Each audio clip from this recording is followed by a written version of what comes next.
Well. The Jets reportedly going to go after Mike Evans and Tyron Smith on the free agent market. Two of the biggest names out on that market. Do you think the Jets can land them? My guest is Gunny from Jet Situation Report. Let's roll. Jets, Jets. Let's go. Jets wide receiver Wesley Walker. Wesley, how you doing today? ESPN writer, Mr. Rich Samini, Jets reporter for The Athletic, Mr. Zach Rosenblatt, Hall of Famer, and Jets legend, Mr. Marty Lyons. Your host, Connor Law.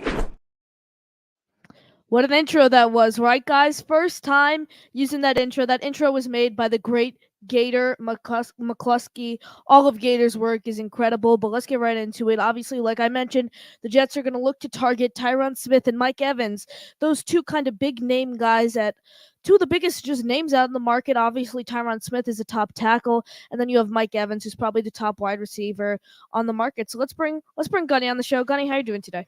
Hey, Connor, I'm doing pretty good, man. Pretty good. Nice intro, dog. Nice, man. Listen, you've done some big time work, dog. You've been doing this for a little while now. I've seen you on your show. You've had some big time guests on board, man. I feel honored to be one of the ones invited to go ahead and chop it up with you today. Thank you. I appreciate it. First time on the show, hopefully not the last. Let's get right into it. Do you think Tyron Smith and Evans to the Jets is feasible, so to speak? Do you think the Jets would be able to pull it off? And if we could only go after one of them, who would you want? Who would you rather have, Tyron Smith or Mike Evans? Yeah, these are two big time names. Tyron Smith has been a elite left tackle in the NFL for quite some time now. Still got some tread left on the tires. I think he's 32, maybe 33 years old. One of those guys that you would like to see on the offensive line to kind of help protect Aaron Rodgers. With Aaron Rodgers being maybe in his last couple of years left in football, the more you throw at him to allow him to be able to stand up, to take less hits, I think is always going to be a plus. With that said, a guy like Mike Evans, who's literally proven to be one of the most consistent and underrated wide receivers in all of football. This is a guy who literally, I believe, can now coin the term of being quarterback proof. Literally, it doesn't matter who's back there. He's going for 1,000 yards a season. He's going to go ahead and give you no less than 9 touchdowns. And he's going to be a force in the receiving game. He's a weapon that can do it all. He can be a contested catch guy. He's a good route runner. Somehow, some way, he has that elusive speed. He's got them long strides so he can go ahead and separate. The guy is a can-do-it-all wide receiver, a legitimate prototypical number one.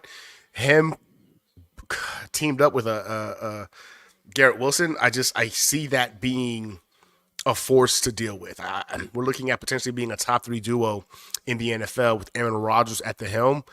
I see Aaron Rodgers being able to get rid of the ball a little bit quicker when he has those kind of options, which can mitigate some of the woes we might have on the offensive line. So if we can bring them both in, so be it.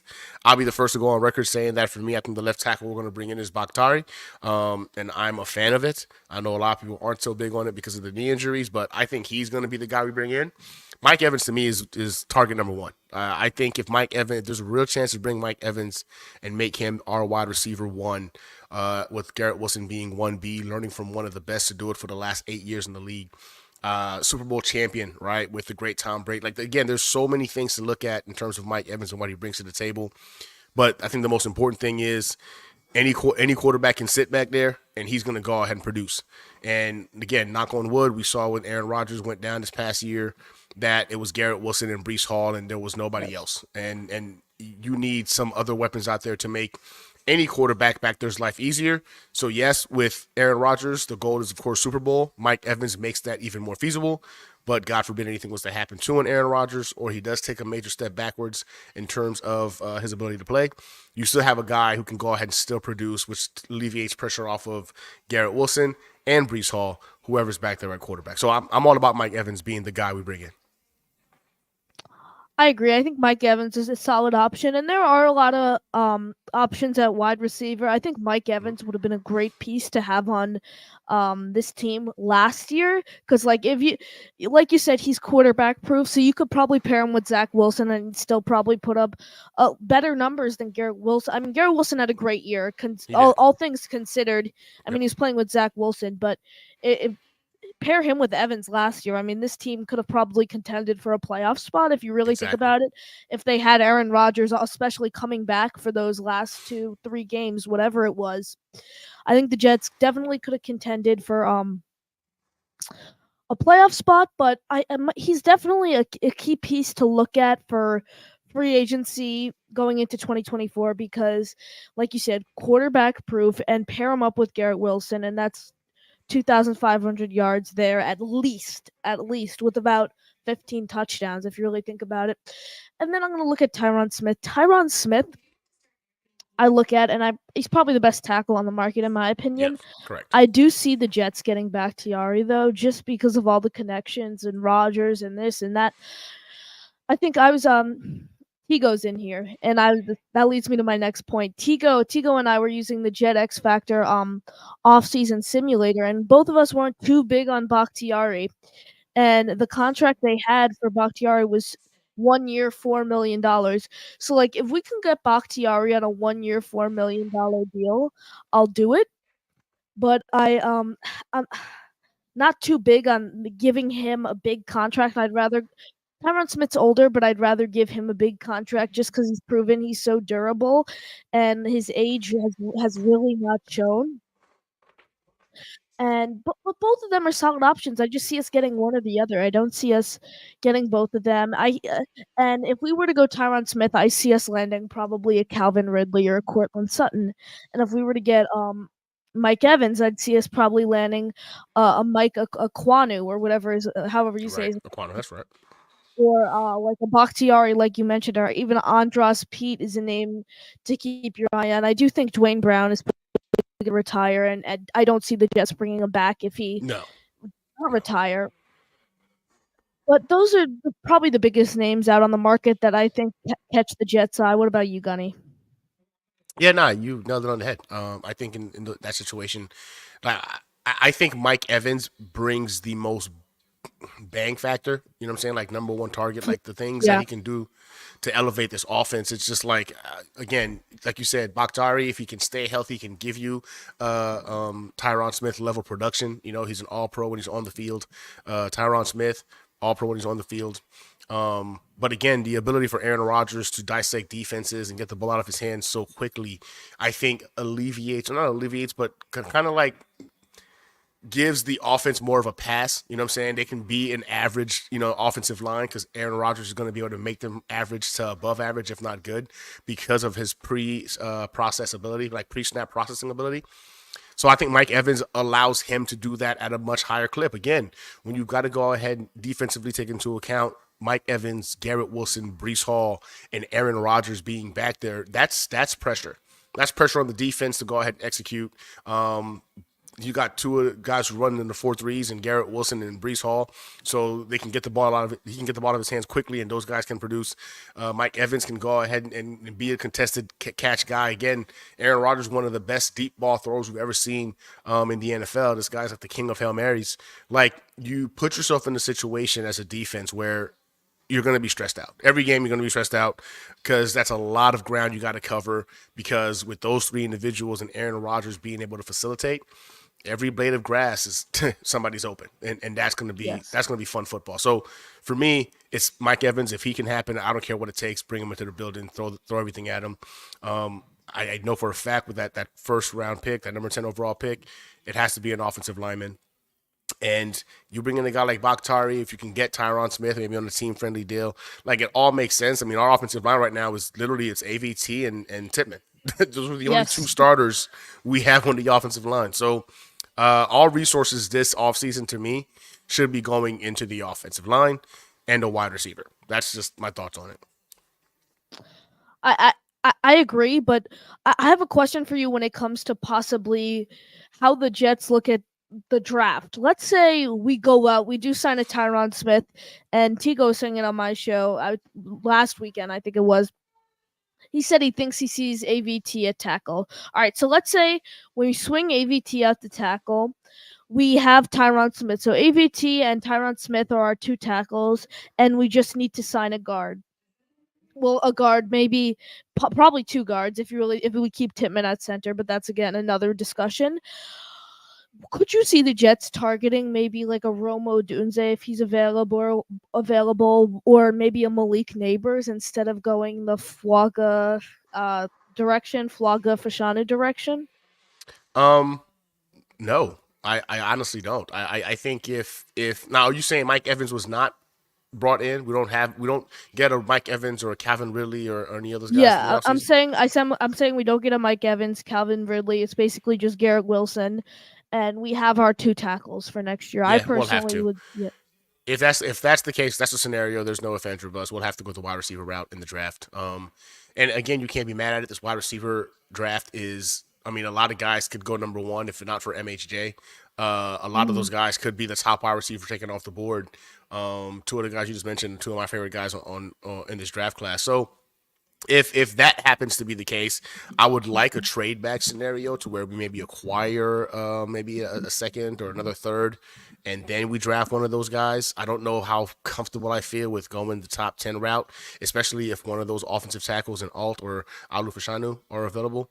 Because I think if Joe Alt is available, even though we go that route of making AVT a tackle and we bring in Tyron Smith and we don't do the wide receiver thing, I still believe that Joe Alt is one of those guys who can't miss in this draft.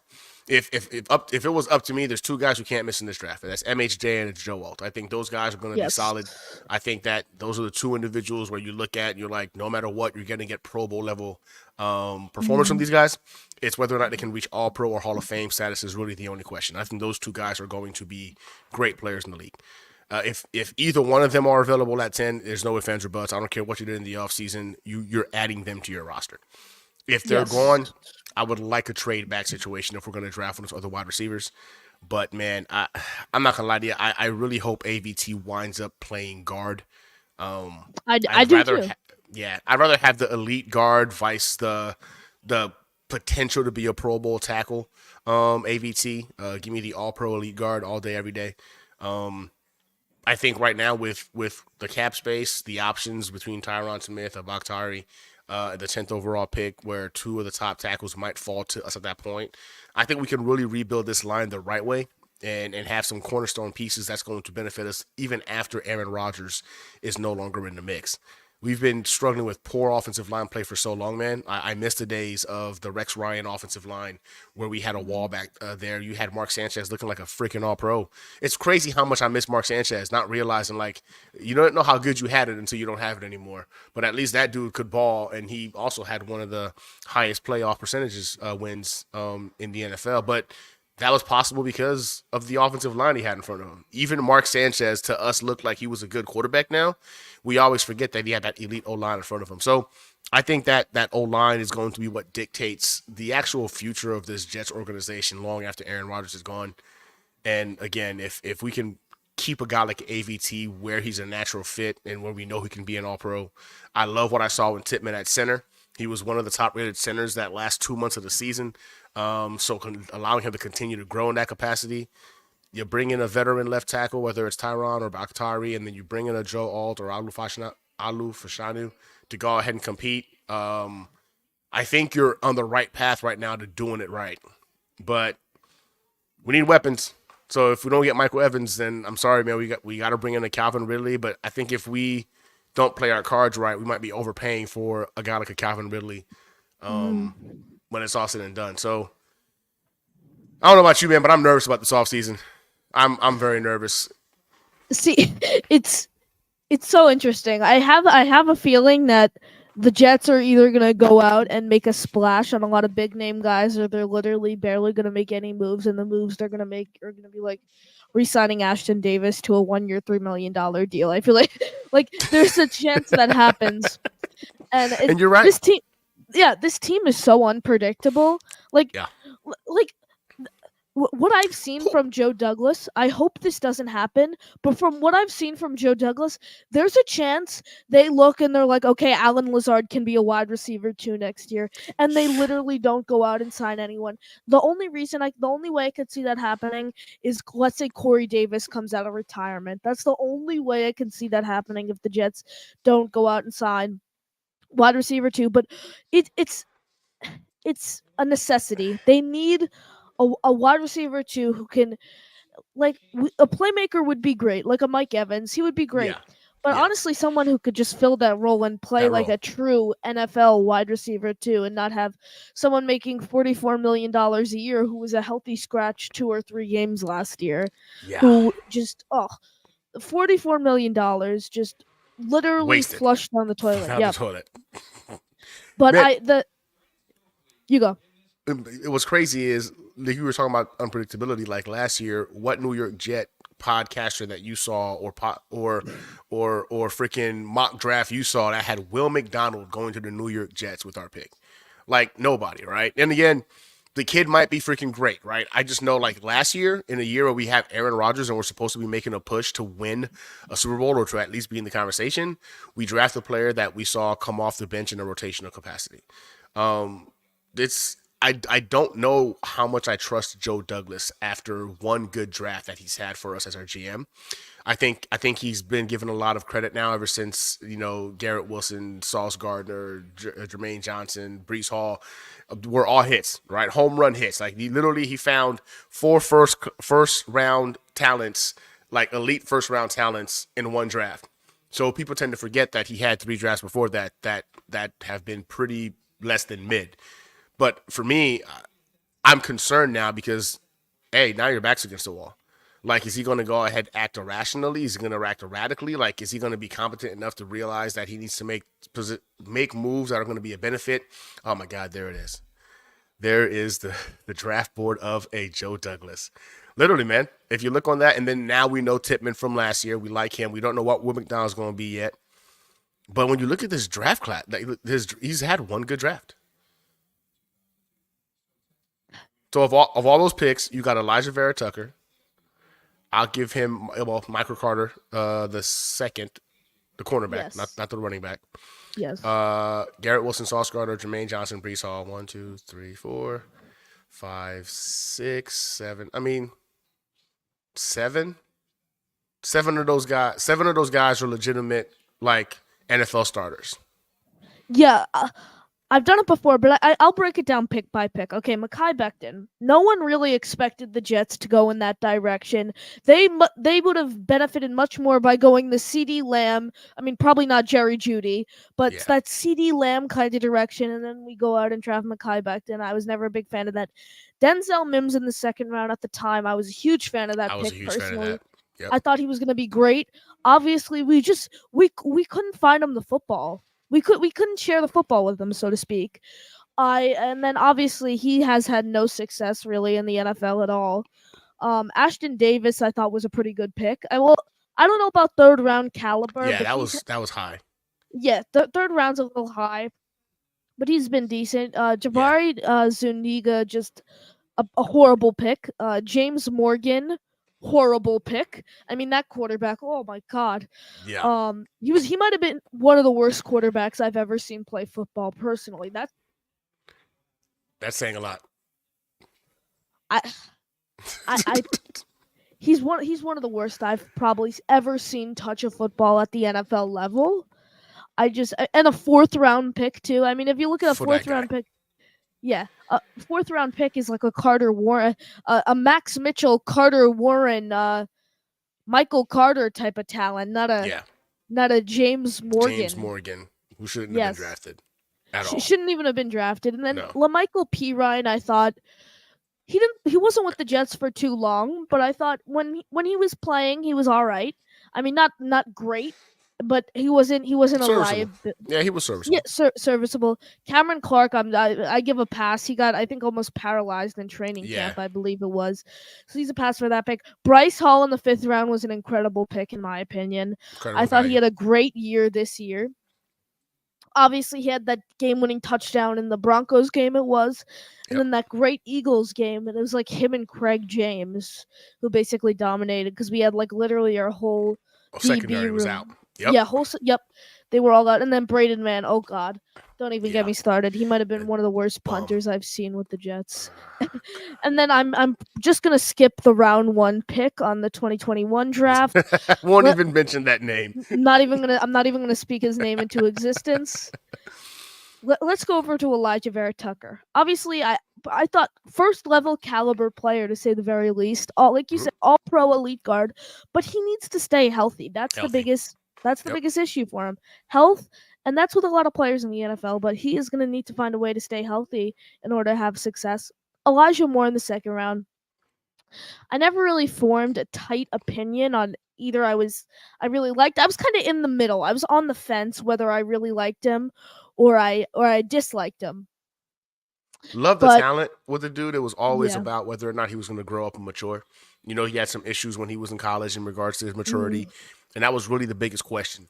But the talent is there. One of the crispest route runners I think you saw in that draft class. Elijah Moore to me was, I thought at the time, a great pick. But I don't have the ability to go ahead and analyze character the way our GM should be able to. And ultimately, I think that's what wound up making Elijah Moore a bit of a miss. Yep, I agree. And then Michael Carter, the running back, again, a serviceable guy. He was all right with the Jets, a pass catching back, RB2, RB3 type of guy. Jamie and Sherwood, I think, has brings some flash to this team. I think he's a good young asset for this team. I mean, fifth round, like why not? Why not just kind of take a swing? And I think I'm not going to say a hit because he's not playing like a Jermaine Johnson or Brees Hall, but obviously this is in the first round, so Right. there is some like room there. It's not a pick for the fifth round. Michael Carter in the fifth round is an incredible pick. Probably the best nickel corner in all of football with this. Yeah, that was a win. That was a huge win. Yeah, it was a great pick. And then Jason Pinnock, I don't Yep, can't hear you.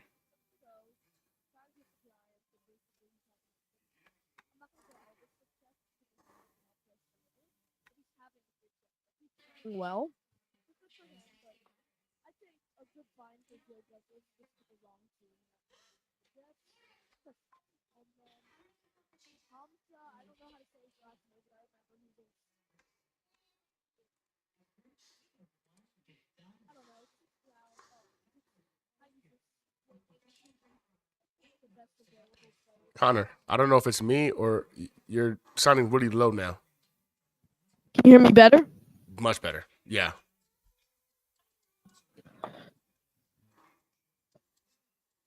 Hello, is this better? Yes, now I hear you. All right, good. I just had to readjust something. I think it Okay, was. cool. But where were we? We were at. All right, I'm at the Brandon Eccles pick right Correct. now. Mhm. So Brandon Eccles, he's been great, especially against the Dolphins. I don't know what it is, but against the Dolphins, he has been dominant. I think he has 2 or 3 interceptions against them, one of which was a pick six. But again, a solid cornerback, great depth. I think this Jets defensive back room, DB room has a lot of depth, and I It think this does. this defense is just talented overall. And then obviously Jonathan Marshall, 6th round pass rusher. I think he's no, that's incorrect. I checked a couple weeks ago. He's actually with the Steelers, so he is on. He's not on the Jets roster, but he is on an NFL roster. And then obviously going to 2022, we have the big three, and then we have Brees Hall, who was an incredible pick, and then we have Jeremy Ruckert, who I think with some development he can be a pretty talented player in this league, but they're gonna need to find a way to utilize him this year. And I think if he's not going to get used, he's not going to perform. Use him so he can put up those numbers. And then Max Mitchell, he had an okay year last year. Obviously, he had like a blood clots thing. I think it was last year, so he missed a good amount of the last year. He just didn't have a great year. And then Michael Clemens, uh, anger issues, but I think and I think he can stay on the team on a cheap deal, and I think he's okay. Douglas's best draft class to date. And then we move on to last year's draft class. Obviously, no one was happy with that McDonald pick, and just in my opinion, not a good pick. And then you have Titman. Titman, I mean, you look at him. He was normally a guard. Now he played center for last year, and just a great piece. He really showed he can be a really solid offensive lineman for 2024 and the future. So I think that was a great pick in the second round, especially. And then you have Carter Warren. Carter Warren, I believe, has the depth to be a swing tackle for the 2024 New York Jets. I think okay, got a target in the fourth round. No, he's not an incredible tackle. He definitely has some room for improvement, but he's not like, oh my god, that what are we doing? Not like a James Morgan pick. And then in the fifth round, you have Izzy Abandokonda. He'll probably be the RB3 for this season.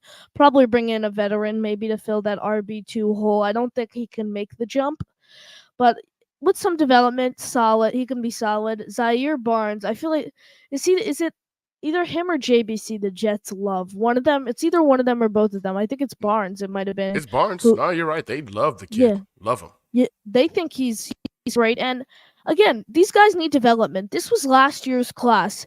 They basically, I mean, the rookie year. From I don't count the rookie year personally as a year on the team because they're kind of just getting acclimated to the NFL. They haven't really had a real off season yet.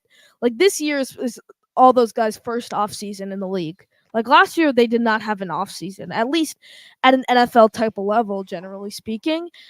And then, like, just going back to my point, I don't know why I skipped, but again, first off season, they are going to need some development. They're not going to come in and just be, I mean, all pros right away. If you really think about it, I mean, Elijah Vera Tucker was a rare one. He came in kind of his first year and really showed flashes. And then obviously you have like those four guys who just incredible draft class. And But then I think you said it beautifully, right? Like I think people misunderstand like the first year usually what you saw with a Sauce Gardner, or Garrett Wilson, or Jermaine John Bree, that doesn't happen in year one. Like you don't see that yes, level of development. So you don't see many All Pros, especially at the cornerback position, in year one. Those guys are different, and I think again that 2022 draft is why Joe Douglas has a job right now. And honestly, I don't know mhm, if he won't have a job after next season either because of that 2022 class. It's an elite draft class. I really believe, arguably, it could be one of the best draft classes for a team like this century. Like, because you got an all pro cornerback, a Pro Bowl caliber wide receiver that could potentially become an all pro wide receiver, a Pro Bowl edge rusher in Jermaine Johnson. You got an all pro caliber freaking running back in Brees Hall. We're just not getting the respect because he's on the Jets. And we still don't know what to expect from a Jeremy Ruckert yet, who I think could be one of the best tight ends on the roster right now, if given more opportunity to go ahead and show it. I'm excited to see him with an Aaron Rodgers. And I do like Max Mitchell. I think Max Mitchell as a mhm, swing guy for us, you know what I'm saying? I'm not saying as a full-time starter, but when you saw him get into it last year before the blood clot issue, he was making a name for himself. Now, is that because our offensive line is so trash that we'll take anything that's even average or just below average? Maybe. But if you go back and you watch it, you saw him have some pretty good games against some pretty good talent. So I kind of like what you can see in Max Mitchell. And Michael Clemens, if not for anything, he brings entertainment to the fan base. You know what I'm saying? He's like the angry enforcer. Um, Again, you want to see more of all that bravado like on the field. He had a couple of recognizable plays over the last couple of years, but mhm. we're gonna need to see more from Michael Clemens moving forward. I agree. I mean, just I, it hurts me whenever I bring that up because obviously the Jets, probably since Tannenbaum, the Jets haven't really had a GM who can kind of stay consistent and Right. win, really. I mean, McCagnon was probably one of the worst GMs I've ever seen coach a team. I mean, I don't know about coach a team, but one of the worst GMs in Jets history, probably. I Yeah, mean, he was just, I agree. he was horrible. It was He was bad. the GM that, oh, no, it was, I think it was Douglas's first year, the year they went like 1-14 or whatever they went, whatever it was, that horrible year where The Braden year we were Mann, supposed to go ahead and get Trevor Trevor Lawrence. Lawrence, but we blew it. Yeah, Yeah, freaking. that But was that was more what's his name's draft class though, not Joe Douglas. that was Old McCagnon's bum. class. No. It was the Adam Gase. Gase. Yeah. That was the Adam Gase draft class. Yeah, Joe Douglas was the GM, but he had just gotten there like what, maybe 2-3 weeks before the combine, Yeah. and it was like the Adam Gase show pretty much. And well, we saw how that turned out. Oh, he was definitely one of the worst coaches the Jets have had as of late. It's crazy how you can go from like Well, obviously he wasn't the coach right after Rex, but you can go from like a Rex Ryan, like maybe Right? 2, 3 staffs ago, and then you bring in an And Adam have Gase, and this then bum. Adam Gase, and then now you have Robert Sala. I don't. I think Sala's. I look at Sala and I think he's an okay coach. I don't think he's a head coach though. I look at him and he's a defensive coordinator. Defensive coordinator. Like Yeah, like I was he's a not a big head fan of the coach. hire. Yeah, I was a huge fan of the hire when they brought him in.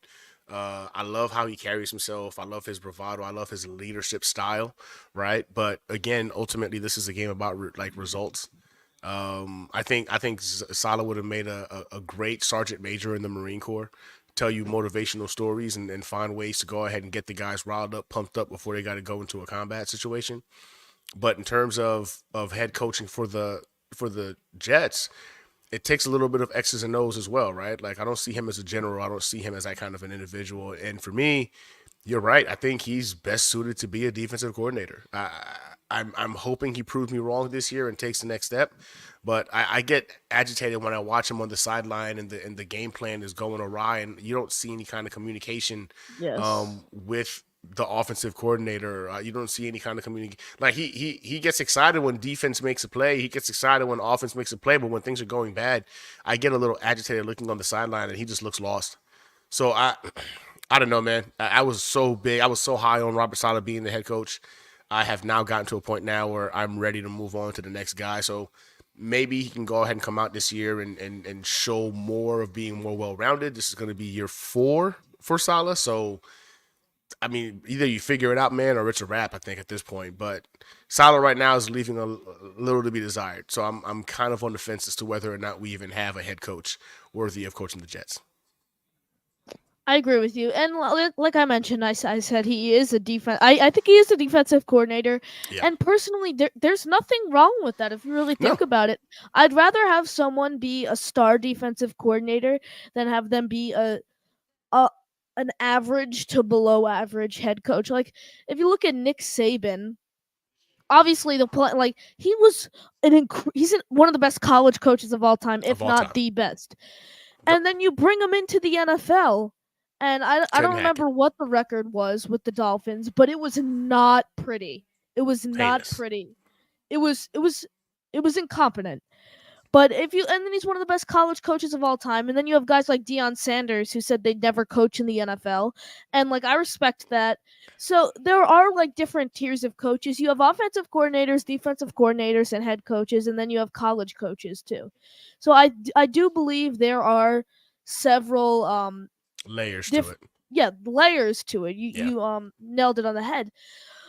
But like I said, there's nothing wrong with being just a star defensive coordinator, and I'd rather have him go win a Super Bowl as a defensive coordinator than have him not have any success and be a head coach with this, not even just with this Jets team, with any team. Because I do think he does deserve to have some success. I think he's earned it. I think he's a great guy, not a great Yeah. head coach. Yeah.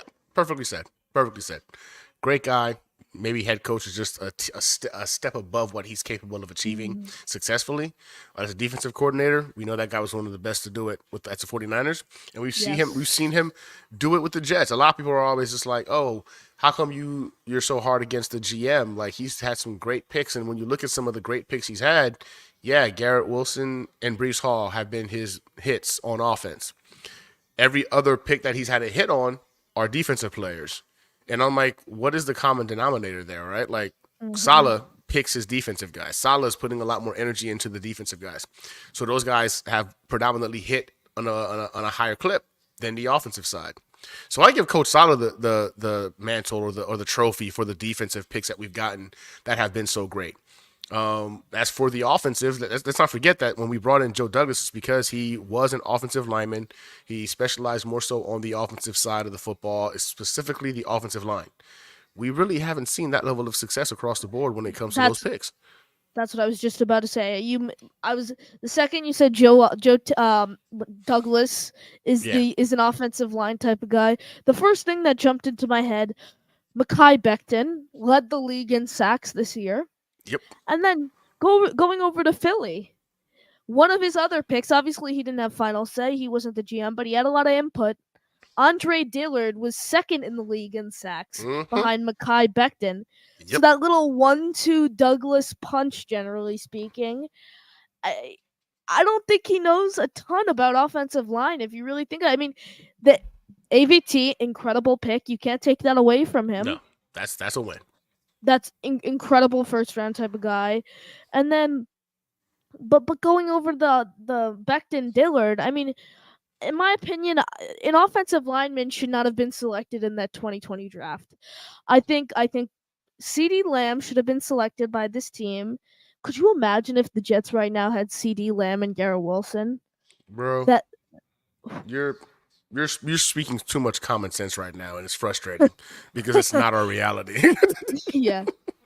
It, but like the Jets, the Jets with Douglas have always been one more great draft away. One more, what like last year, not well, 2 years ago now that this season is wrapped up.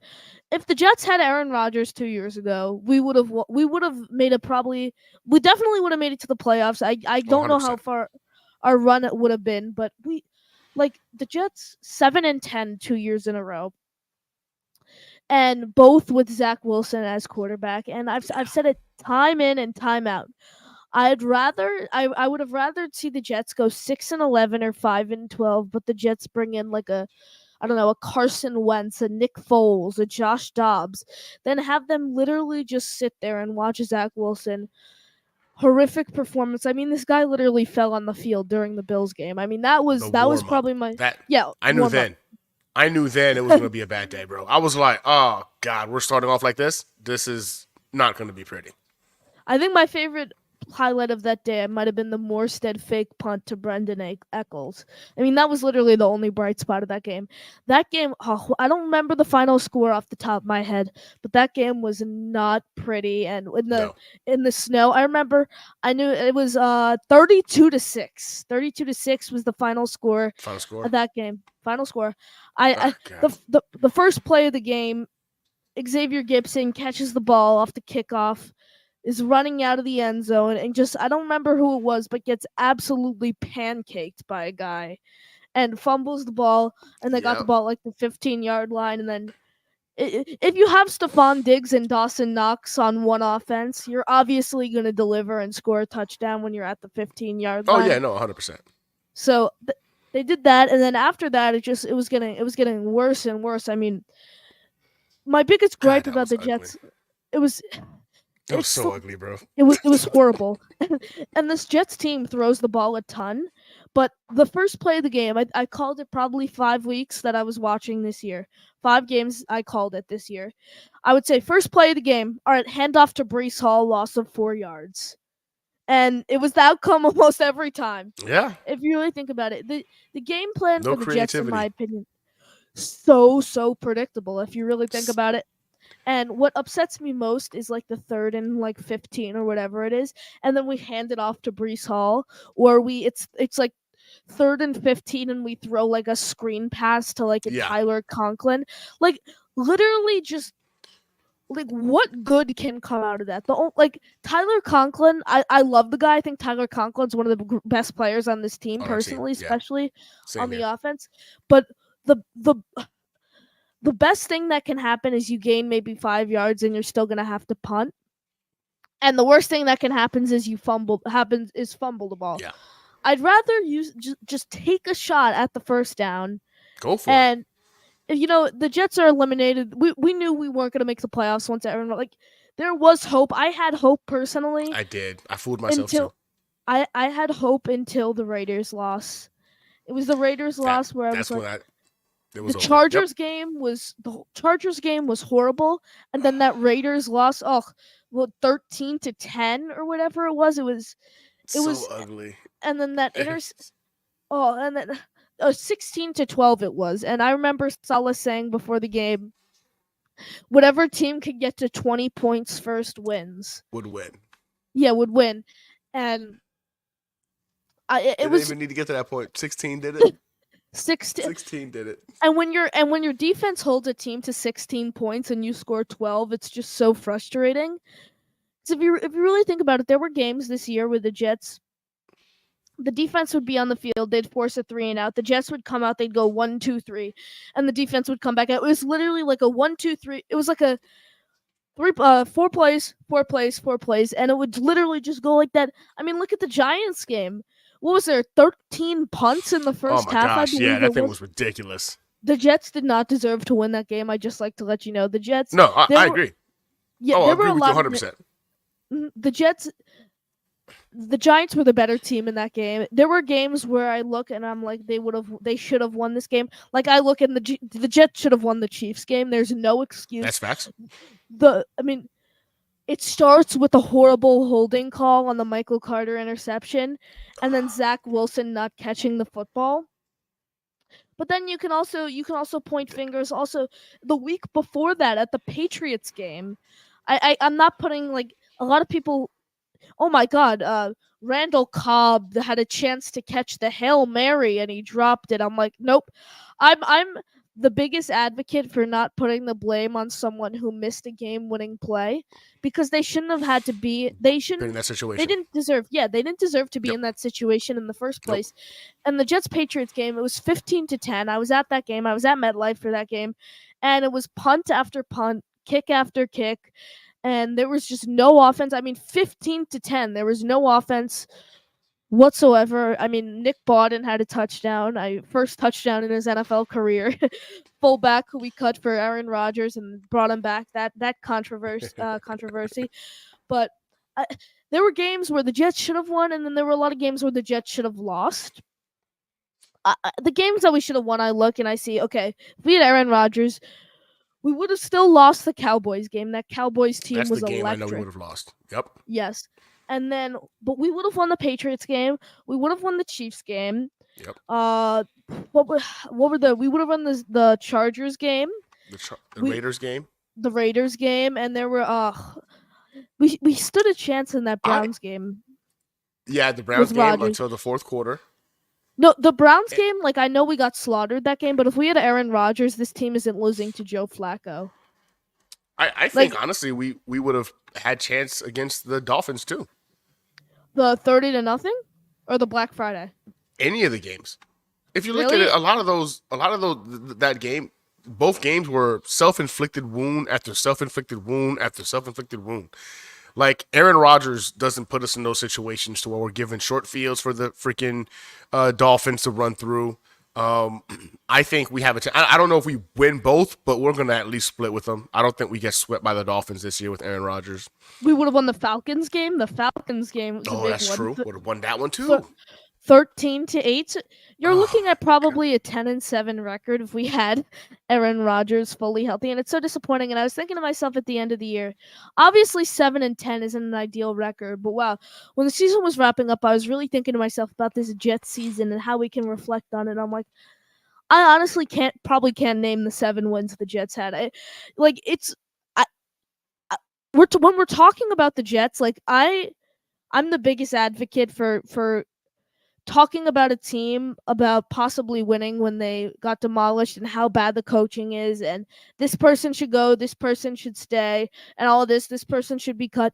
But when we talk when people talk about the Jets, I feel like they think they're talking about the team that we had in 2020 when we went 1-15 or whatever it was. I feel like people yeah. think we went 4-13 or 5-12 or 6-11. We like 7 wins is not good at all. 7-10 isn't good, but I mean 7 wins without Aaron Rodgers and for one full game. Without Aaron Rodgers, we had him for one drive. Without Aaron Rodgers for 2 drives.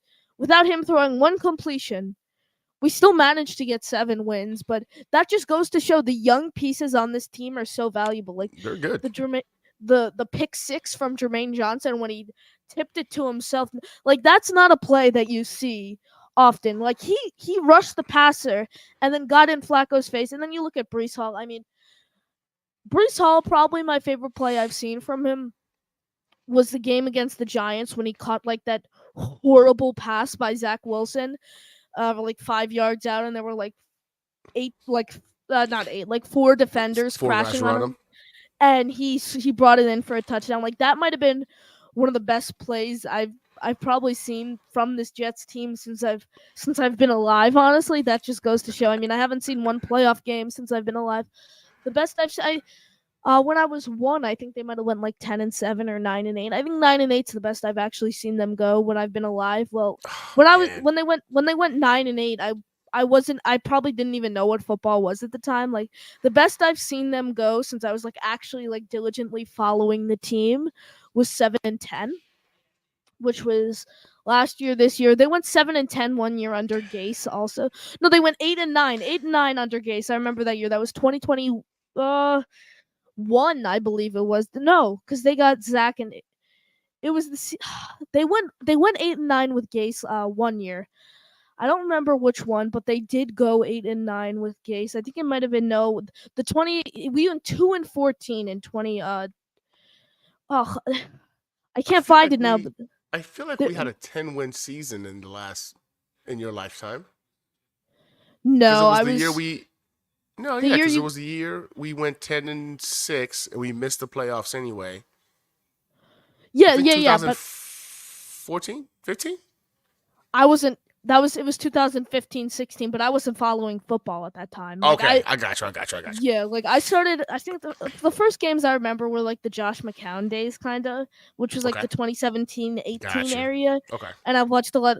I'd say probably the worst Jets loss I've seen. There's a lot of bad Jets losses. I was at the Commanders game. If the Jets lost that game, that probably would have been the worst one.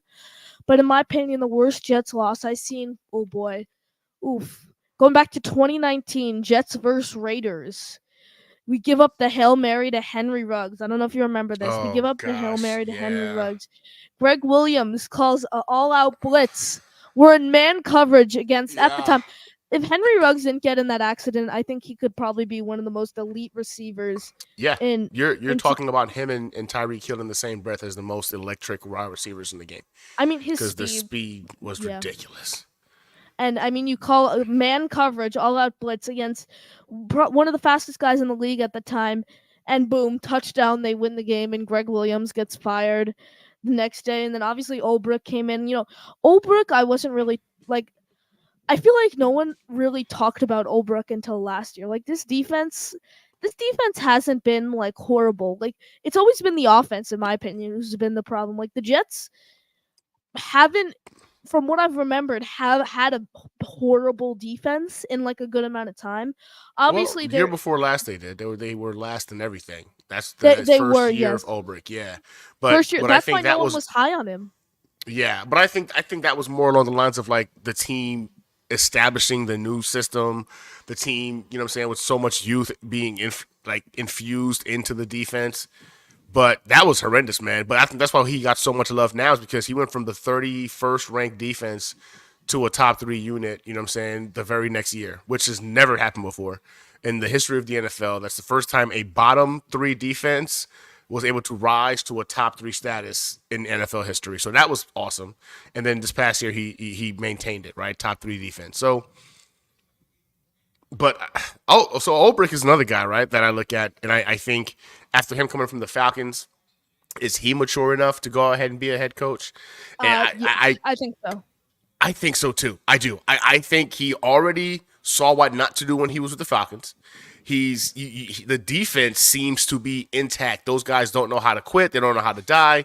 He's got those guys dialed in, right? And I know Salah has his hand to play in that too, but Salah's been very, very adamant about how he doesn't like to get involved and let the coordinators do their thing, and he kind of like stays to the sideline and tries to be the CEO. So if that's the case, that means the defense is really being ran and operated by Ulbrich, and the one thing we have to be proud of, besides Garrett Wilson and Brees Hall, is this freaking defense. Those guys across the board are professionals. They show up, they do work, and they all literally carry themselves well and speak so highly of everything when it comes to the Jets and the organization and us as the fans. So I've been on board with potentially giving good old Salah a really short leash this season.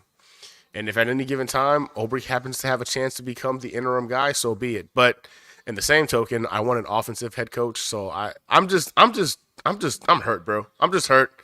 I've gotten to that point now where I'm just so defeated, and I want to go the opposite of what we've been doing because maybe the opposite of what we've been doing will show positive results. even though I love Ulbrich, I would rather us get an offensive minded head coach. But in the same token, if Saleh could get fired and Ulbrich would take over, I feel like somehow the team would actually operate more efficiently. I'm all over the place. This is what the Jets do to me, Doc. I'm just all over the place. I agree. If you paired Olbrich with someone who knows ball when it comes to offense, I think he could be a solid head coach in the league. Gunny, thank you for joining us. Any final thoughts? Yeah, man, this was awesome. Thank you. You let me know when you have another spot for me to go ahead and slide in. We can talk more ball. I know the combine is going on right now. I have it playing to the left. Yes. I'm watching that right now. The quarterbacks are doing drills right now. So if the Jets, if what is your ideal? I got one question for you, and we'll call it a Mhm. day. What is your ideal hope and situation for the draft?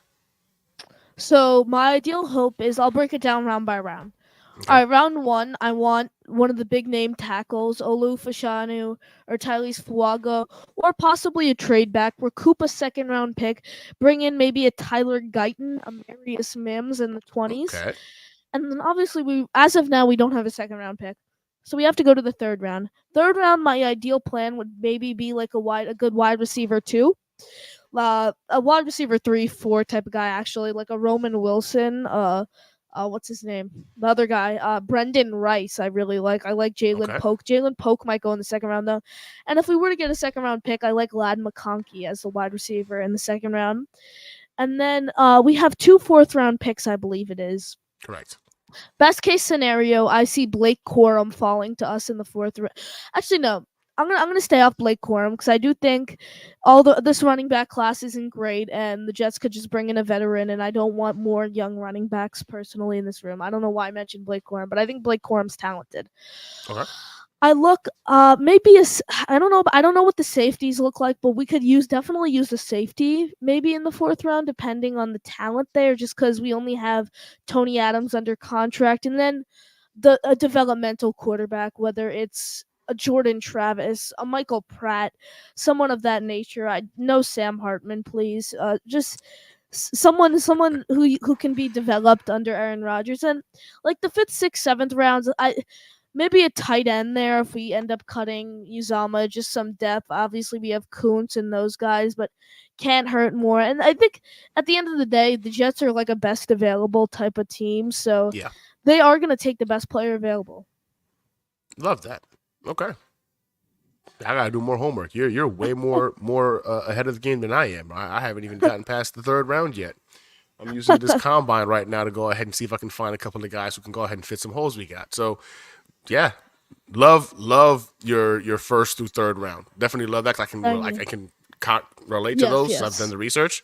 You said some interesting names on the back end. I'm going to go ahead and try to follow up on and potentially still to add to my analysis moving forward. Gunny, thank you guys for thank you for joining us. Everyone, thank you for watching. See you on the next one, and as always, Jets, Jets, Jets, Jets, Jets. Jets, Jets.